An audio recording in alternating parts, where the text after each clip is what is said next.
दूसरी तरफ हमें एक सोल्जर लियोन दिखाया जाता है जो अपनी बहन और उसके परिवार को सुरक्षित रखते हुए आखिरी क्रूज जहाज तक लेकर जा रहा था। तभी उन्हें रास्ते में एक औरत मिली जो एक बच्ची को गोद में लिए थी। वह गाड़ी रोककर लियोन से उन्हें जहाज तक लिफ्ट देने को कहती है।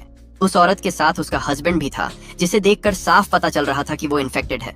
कोई खतरा न लेते हुए लियोन उन्हें अनसुना कर आगे चला जाता है।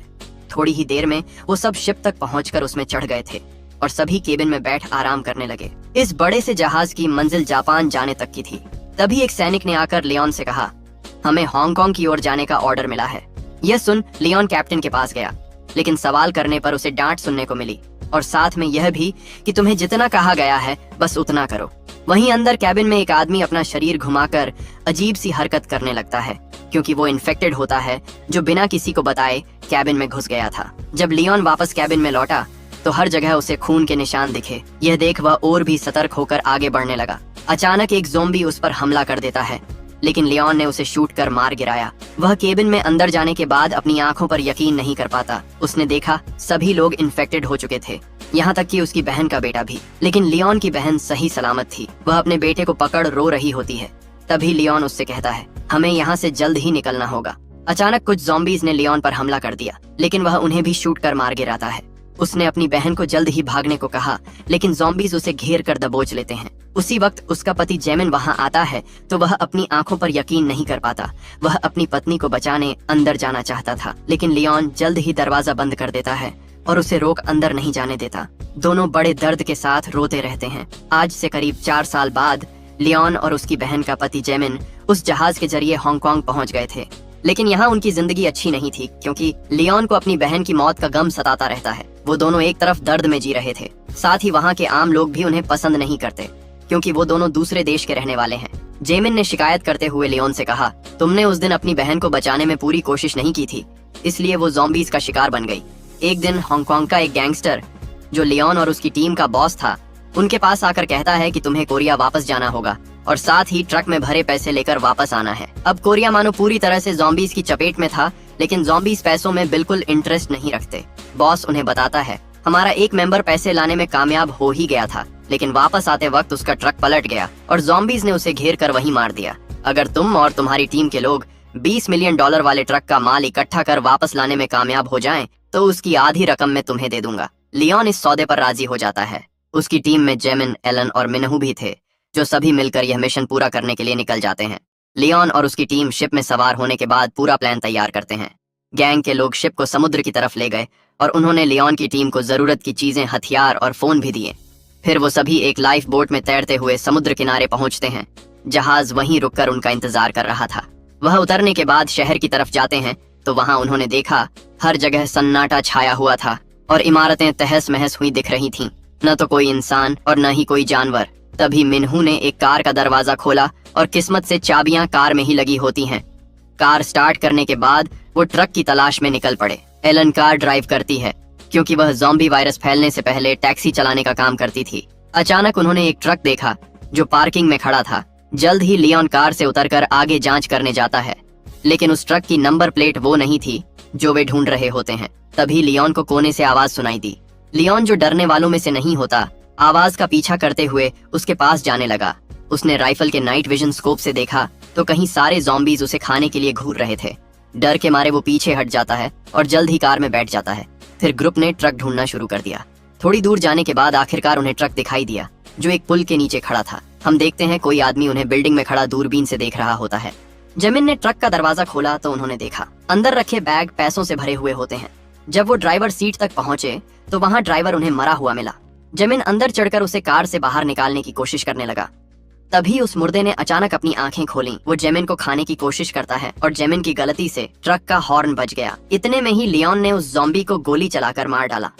उसी वक्त बहुत सारे ज़ॉम्बीज हॉर्न की आवाज सुन वहां भाग आते हैं। ये ज़ॉम्बीज रात में देख नहीं सकते, लेकिन उनकी सुनने की क्षमता बहुत तेज होती है। लियोन ने अपनी राइफल उठाई और गोली चलानी शुरू कर दी। वह एक एक कर उन्हें मारने लगा, लेकिन ज़ॉम्बीज के ज्यादा होने की वजह से वो सभी को नहीं मार सकता था। इसलिए वह जल्द ही भागते हुए ट्रक में बैठ जाता है और वो ज़ॉम्बीज को पीछे छोड़ देते हैं। दोनों गाड़ियां उस सड़क पर चल रही थीं। एलन अमीर बनने का सपना देखने लगी। गाड़ी के आगे निकल जाने के बाद एक आदमी ने उन पर फ्लेयर गन चलाई जो अंधेरे में बहुत तेज चमक रही थी। उजाले को देख ज़ॉम्बीज कार पर हमला करने के लिए आगे बढ़ते हैं। खतरा देखते ही लियोन और उसकी टीम जल्द ही वहां से भाग निकली। तभी ज़ॉम्बीज की भीड़ उनके सामने आ जाती है। एलन ने लगातार ज़ॉम्बीज को टक्कर मार दी और वह कार पर अपना कंट्रोल खो बैठी। पीछे चल रहा ट्रक भी उनसे टकरा जाता है और लियोन ट्रक से निकल दूर जा गिरता है। इस हादसे में एलन अपनी जान खो बैठी। बाकी बचे 3 टीम मेंबर्स भी जख्मी थे। ज़ॉम्बीज शोर सुन उनकी तरफ आने लगे। उनसे बचने के लिए जेमिन जल्दी से ट्रक के अंदर छुप गया और लियोन अपनी जान बचाकर भागने लगता है। रास्ते में उसकी मुलाकात एक लड़की से हुई जिसका नाम निया था। लियोन जल्द ही कार में बैठ गया। वो लड़की आसानी से ज़ॉम्बीज को रौंद कर कार घुमा लेती है। उसके साथ ही पैसेंजर सीट पर एक छोटी बच्ची भी थी। ज़ॉम्बी रास्ते में रुकावट बनकर आए तो उस लड़की ने ड्रिफ्ट करते हुए उन्हें कुचल डाला। लियोन इतनी खतरनाक ड्राइविंग सहन नहीं कर पाता और बेहोश हो जाता है। कार एक ओवरपास के नीचे से गुजर रही थी। तभी बड़ी संख्या में ज़ॉम्बीज ने उनका रास्ता रोक ली। तभी उस छोटी बच्ची ने अपनी रिमोट कंट्रोल कार निकाली जिसमें लाइट्स और म्यूजिक कंट्रोल था। वह उस रिमोट कंट्रोल कार को सीधे ज़ॉम्बीज की तरफ ले गई। उसकी आवाज सुनकर ज़ॉम्बी तुरंत अट्रैक्ट हो जाते हैं। वह कार को ज़ॉम्बीज से बचाते हुए उनसे दूर बाहर की तरफ ले गई, लेकिन आगे अभी भी कुछ ज़ॉम्बीज बचे थे। निया सीधे ज़ॉम्बीज को कुचलते हुए कार वहां से निकाल लेती है।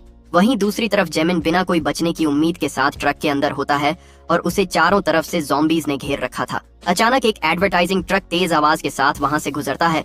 उसकी आवाज सुन सभी ज़ॉम्बीज उसकी तरफ भागने लगे। तभी कुछ बख्तरबंद गाड़ियां वहां आ खड़ी हुई जिसमें से कुछ लोग उतरते हैं। उन्हें देख पता चल रहा था कि वो अच्छे लोग नहीं थे। उसी वक्त मिन्हू ड्राइविंग सीट से बाहर निकलकर उनसे मदद मांगने लगता है, लेकिन वो घायल था और साथ में इन्फेक्टेड भी, इसलिए ग्रुप का लीडर उसे मारने लगा। वह एक लोहे के पाइप से सीधे उसे खत्म कर देता है। फिर वो ट्रक में चढ़ उसे भी अपने साथ ले जाते हैं। ट्रक के बाहर क्या हो रहा है जेमिन को कुछ पता नहीं होता। उसे कहीं दूर ले जाया जा रहा था। लियोन होश में आया तो उसने देखा सामने एक बूढ़ा आदमी होता है। लियोन उसे देख डर जाता है।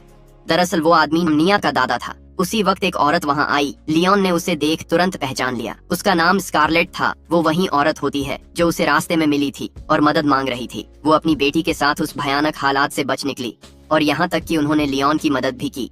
उस बूढ़े आदमी के पास एक रेडियो भी होता है जिससे वह बाहर की दुनिया को मदद के लिए सिग्नल भेजता रहता है। वहीं दूसरी तरफ जेमिन को एक कैंप में ले जाया गया जहाँ एक ग्रुप था जिसे यूनिट 631 कहा जाता है। वो शुरू में एक आम यूनिट के लोग थे, लेकिन जब ज़ॉम्बी वायरस पूरे कोरिया में फैल गया तो यह जगह एक अलग किया हुआ आइलैंड बन गई जिसे पीछे छोड़ दिया गया। इसलिए ये लोग ज़ॉम्बी हंटर बन गए और उन्होंने अपनी सुरक्षा के लिए यहाँ की घेराबंदी कर ली। ये लोग कुछ भी अच्छा नहीं करते थे, यहाँ तक कि ये ज़ॉम्बीज से भी बदतर थे। ये वही जगह है जहाँ से स्कारलेट का परिवार भागा था। जब जेमिन को ट्रक में पाया गया तो वह सभी मिलकर उसके कपड़े फाड़ देते हैं और उसके शरीर पर नंबर लिख देते हैं। जेमिन इतना डर गया था कि उसकी टांगे लड़खड़ा रही थीं। फिर उसे एक कंटेनर के अंदर धकेल दिया गया। कंटेनर के अंदर कई सारे बाकी कैदी भी उसी की तरह बिना शर्ट के थे और सभी चुपचाप जमीन पर बैठे हुए थे। थोड़ी देर बाद कंटेनर का दरवाजा खुला और अंदर के सभी लोगों को बाहर निकाला गया। उन्हीं के साथ जेमिन को भी निकाला जाता है। सभी के सामने एक डेडली अरीना था जहां लोगों की भीड़ जमा थी और सब चिल्ला रहे थे। दर्शक इंतजार कर रहे थे कि कब गेम शुरू होगा। तभी काउंटडाउन शुरू हुआ और एक बड़ा सा दरवाजा खुलता है जिसमें से ज़ॉम्बीज के एक झुंड ने निकलकर तेजी से उन पर हमला कर दिया। वो ज़ॉम्बीज भी इस गेम का हिस्सा होते हैं जिसमें ज़ॉम्बी जिंदा इंसानों को पकड़कर खा रहे थे। इस गेम में कई लोग ज़ॉम्बीज का शिकार बन जाते हैं। तभी काउंटडाउन खत्म हुआ और म्यूजिक बजने लगा। एक आदमी चमकीली सूट पहने आता है और डांस करते हुए ज़ॉम्बीज को अट्रैक्ट कर अपनी ओर खींच ले जाता है। जेमिन इस जानलेवा खेल में बार बार बचा। उसके बाद उसे दोबारा बाकी लोगों के साथ कंटेनर में डाल दिया गया। गार्ड्स उन्हें कुछ इंस्टेंट नूडल्स के पैकेट फेंक देते हैं। उस खतरनाक इलाके का कप्तान जिसका नाम कैप्टन शू है, इस जिंदगी से तंग आ चुका था और वो पिस्टल अपने मुंह में डाल सुइसाइड करने ही वाला था। तभी किसी ने दरवाजा पीटा। वो उसका आदमी होता है। उसने कैप्टन शू को विदेशी वाइन की बोतल दी। कैप्टन मरने का इरादा छोड़ दारू पीने लग जाता है। उस आदमी ने कैप्टन को ट्रक के बारे में खबर दी और बताया कि उसमें बहुत सारा पैसा है। वह अपने आदमी के साथ उस ट्रक के पास पहुंचा। तलाशी के बाद उसे एक सैटेलाइट फोन मिला जो अचानक बजने लगता है। फोन पर वही आदमी होता है जो जहाज पर था। जब उसे पता चला कि वो लियोन से बात नहीं कर रहा तो उसने कहा, तुम जो कोई भी हो, अगर तुम हम तक पैसे लेकर आ जाओगे तो उसकी आधी कीमत तुम्हारी हो जाएगी। ये सुन कैप्टन शू मंजूर हो जाता है क्योंकि वो इस आइलैंड से बाहर निकलना चाहता था। लियोन की टीम को लगा कि जेमिन मर गया है, इसलिए उन्होंने रात के अंधेरे में ट्रक पकड़ने और उसे पोर्ट तक ले जाकर जहाज पर लोड करने का प्लान बनाया। वो सभी गन्स और बाकी हथियार रख लेते हैं और वह रात होते ही अपने साथ कार लेकर कैंप की ओर रवाना हो गए। वो कैंप से थोड़ी दूर पहले चोरी छुपे पहुंच गए। कार में से उतरने के पहले स्कारलेट ने बच्चों से कार में ही रहने को कहा और साथ ही अगर वो वापस ना आए तो सुरक्षित कहीं दूर चले जाना। उसके बाद वो कार से निकलकर पैदल चलते हुए एक गुप्त रास्ते से होकर यूनिट 631 के सीक्रेट कैंप तक पहुंच गए। तभी एक गार्ड ने उन्हें देख लिया, जिसे लियोन जल्द ही बेहोश कर देता है। उसके बाद उन्होंने देखा ट्रक उनसे कुछ ही दूर खड़ा था। वहीं हम देखते हैं कैप्टन शू अरीना में माइक लिए आकर सभी लोगों से कहता है, आज हमारे पास जरूरती सामान की कोई कमी नहीं है, तुम सब चाहो जितने मजे कर सकते हो, वो भी बिना किसी तकलीफ के। दरअसल उसने ये बात सभी को फंसाने के लिए कही थी, क्योंकि फिर वो छुपके से ट्रक लेकर यहाँ से भाग जाएगा। सर्जेंट किम उन बदमाश हंटर्स का बॉस समझ गया था कि कुछ गड़बड़ है। जब कैप्टन शू कमरे में वापस आया तो सर्जेंट किम पहले से ही वहां उसका इंतजार कर रहा था, लेकिन उसे कोई गलती नजर नहीं आई। कैप्टन शू आगे जाकर टेबल पर रखे फोन को माइक से छुपा देता है। उस वक्त कैप्टन के आदमी को नहीं पता था कि सर्जेंट कमरे में पहले से मौजूद होगा। जब सर्जेंट किम ने उस आदमी से पूछताछ करी तो कैप्टन शू ने चुपचाप अपनी पीठ पीछे पिस्तौल रिलोड कर ली। किम को लगा कि सब नॉर्मल है, इसलिए वह उन्हें अकेला छोड़ वहां से चला गया। लियोन और स्कारलेट दबे पांव ट्रक तक पहुंच गए। उसके बाद वह सैटेलाइट फोन ढूंढने लगते हैं। तभी वहां कैप्टन शू का आदमी आ पहुंचा। स्कारलेट सीधे उस पर बंदूक तान उससे हिलने को मना कर देती है और पूछती है कि फोन किसके पास है। उस आदमी ने बताया कि फोन उसके कप्तान ने अपने पास रख लिया था। तभी दो गार्ड वहां आकर उस आदमी से पूछने लगे कि तुम अरीना देखने क्यों नहीं गए, तो वह आदमी कोई बहाना बना देता है। फिर गार्ड ने बताया कि जो आदमी ट्रक में पकड़ा गया था वो अरीना में बहुत बहादुरी से लड़ा। जब लियोन ने यह सुना तो उसे पता चला कि जेमिन अभी भी जिंदा है, इसलिए वह जल्दी से जेमिन को बचाने भागा, क्योंकि जेमिन और सभी को दोबारा उस मौत के खेल में धकेल दिया गया था। लियोन के जाते ही वहां कैप्टन शू आ जाता है। स्कारलेट कैप्टन के आदमी को गन पॉइंट पर लेकर कैप्टन से फोन के बारे में पूछने लगी, लेकिन उसने अचानक पिस्तौल निकाली और स्कारलेट पर गोली चला दी। स्कारलेट जल्द ही ट्रक को चालू कर सीधे कैप्टन को टक्कर मार देती है। टक्कर से कैप्टन बेहोश हो गया। मौका देख स्कारलेट उसकी तलाशी कर फोन ले लेती है। वहीं अरीना में ज़ॉम्बीज़ कैदियों को शिकार बना रहे थे। उन्हीं में जेमिन चीख रहा था। तभी एक ज़ॉम्बी ने उस पर छलांग लगाई, लेकिन उसे किसी ने मार दिया। उसे मारने वाला आदमी लियोन होता है। वो एक एक कर सारे ज़ॉम्बीज़ मार देता है। फिर उसने स्मोक ग्रेनेड फेंका और धुआं कर जेमिन को वहां से बाहर निकाल लिया। भागते वक्त उसने उन बदमाशों को मार गिराया जिन्होंने उसका रास्ता रोका। तभी वह बदमाश उन पर फायरिंग करने लगे। उनकी संख्या ज्यादा होने की वजह से वह छुपकर आगे जाते हैं। उसी वक्त एक ज़ॉम्बी ने लियोन पर हमला कर दिया। यह देख जेमिन जल्द ही राइफल उठाकर हंटर्स पर फायर कर देता है और गन लियोन को थमा देता है। लियोन ने अटैक कर रहे ज़ॉम्बीज को मार गिराया। उस वक्त सर्जेंट किम ने छुपके से जेमिन को गोली मार दी और कुछ ही देर में जेमिन वहीं मर जाता है। जब लियोन बाकी बदमाशों से लड़ रहा था तभी सर्जेंट किम ने चुपचाप से राइफल उसके ऊपर तान दी। जैसे ही वो गोली चलाने वाला होता है, स्कारलेट दीवार फोड़ वहां ट्रक लेकर आ गई। लियोन मौका देख जल्द ही ट्रक में बैठ जाता है। उसी वक्त बाहर कैप्टन शू को होश आ गया था। उसने ट्रक को दूर जाते देखा, लेकिन वो बेसहारा होता है। तभी सर्जेंट किम बाहर निकलकर अपने साथियों के साथ बख्तरबंद गाड़ियों से उनके पीछे लग गया। ट्रक के आगे बड़ी संख्या में ज़ॉम्बी थे। उन्होंने ट्रक को आगे से घेर लिया था। ऐसा लग रहा था मानो लियोन और स्कारलेट ज़ॉम्बीज का खाना बनने वाले हैं। उसी वक्त निया तेज लाइट जलाकर वहां कार ले आई। ज़ॉम्बीज का ध्यान भटकते ही स्कारलेट ने ड्राइविंग संभाली और ज़ॉम्बीज को कुचलते हुए ट्रक दूर ले आई। कार में बैठे बूढ़े आदमी ने ज़ॉम्बीज को अट्रैक्ट करने के लिए पटाखे जलाए। उस समय गाड़ियां पोर्ट की तरफ जा रही थीं। तभी सर्जेंट किम अपने गैंग मेंबर्स के साथ लियोन और बाकी सबसे टकराव करने आ जाता है। वो आसमान में फ्लेयर चलाने लगे, जिससे ज़ॉम्बीज का ध्यान उनके ऊपर आ गया। उन बदमाशों ने लियोन की कार को घेर लिया था, जो पुल के नीचे से गुजरने वाली थी। तभी लियोन होशियारी दिखाते हुए कांच की खिड़कियों पर गोली चलाने लगा, जिससे ज़ॉम्बीज का झुंड नीचे गिर गया। सर्जेंट किम की गाड़ी तेज रफ्तार में थी और वह सीधे ज़ॉम्बी के ढेर से टकरा गए। कार को पीछे घुमाना नामुमकिन था, क्योंकि ज़ॉम्बीज ने कार को चारों तरफ से घेर लिया होता है। सर्जेंट किम को रास्ते से हटाने के बाद लियोन ने फोन की मदद से शिप पर कांटेक्ट कर कहा, हम शिप के नजदीक पहुंच गए हैं। अचानक कैप्टन शू ने अपनी कार से निया की कार को टक्कर मार दी। उसके बाद वो निया को कार से निकाल उसके सर पर बंदूक तान देता है और स्कारलेट से गन को नीचे फेंकने को कहने लगा। उसी वक्त वो छोटी बच्ची अपनी रिमोट कंट्रोल कार से कैप्टन को टक्कर मार उसका ध्यान भटका देती है। निया तो उससे बच गई, लेकिन कैप्टन ने उस छोटी बच्ची पर गोली चला दी। तभी उस बुजुर्ग आदमी ने उसे बचाने के लिए खुद गोली खा ली। मौका देख स्कारलेट ने राइफल उठाई, लेकिन कैप्टन ने उसके पैर पर गोली मार दी। उसके बाद कैप्टन जल्द ही ट्रक में बैठ गया। लियोन उस पर गोली चलाने लगता है, लेकिन कैप्टन ट्रक लेकर वहां से भाग निकल जाता है। वह ट्रक चलाते वक्त ख्वाब देखने लगा कि उसकी जिंदगी हांगकांग में कैसी होगी। गैंगस्टर्स ने उसके लिए शिप का दरवाजा खोल दिया था। वो ट्रक को सीधे शिप के अंदर ले गया।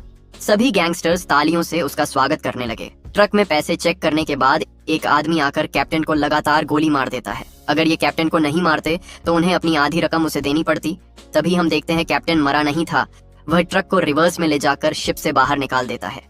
उसी वक्त कई सारे ज़ॉम्बीज शिप में घुसकर वहां मौजूद सभी लोगों को मारकर इन्फेक्टेड करने लगे। वहीं दूसरी तरफ वो घायल बूढ़ा आदमी ज्यादा खून बहने की वजह से दम तोड़ देता है। तभी सबको हेलीकॉप्टर की आवाज सुनाई देती है। हेलीकॉप्टर लोकेशन पर पहुंच गया था। स्कारलेट सभी से भागने को कहती है क्योंकि वो गोली लगने की वजह से भाग नहीं सकती थी।